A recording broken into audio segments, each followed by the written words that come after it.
सबसे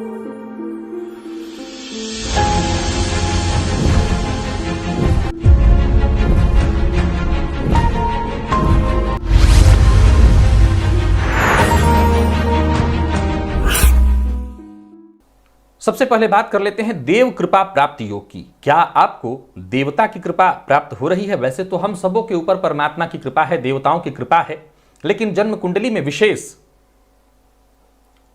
एक योग, नवम भाव जिसे धर्म का भाव, भाग्य का भाव कहते हैं, और दसम भाव जिसे कर्म का भाव, पिता का भाव कहते हैं, यह केंद्र और त्रिकोण हो गया। बड़ा ही श्रेष्ठ भाव इन दोनों भावों को माना गया है।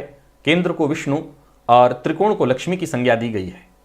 इन दोनों भावों के स्वामी यानी नवमेश और दशमेश युति बनाकर अगर लग्न में जाकर के बैठ जाएं, पुनः नोट करिए कि नवमेश और दशमेश युति बनाकर लग्न में जाकर के बैठ जाएं। अब देखा जाए तो शनिदेव नवमेश अगर और दशमेश बने और ये भी एक साथ जाकर के अगर लग्न में बैठे दिखाई पड़ रहे हैं,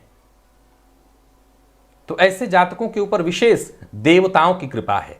अब बाकी के ग्रह जब ये योग बनाते हैं तो विशेष श्रेष्ठ है। अब सवाल उठता है कि अगर शनिदेव ये योग बनाए तो क्या होगा? तो शनिदेव के योग बनाने पर भी प्रभाव उतना ही श्रेष्ठ है। बस समस्या इतनी है कि चीजें थोड़ी विलंबित होंगी, चीजें थोड़ी विलंब से मिलने वाली हैं। तो आप अपनी जन्म कुंडली को देखिए कि आपकी जन्म कुंडली में देव कृपा प्राप्ति योग है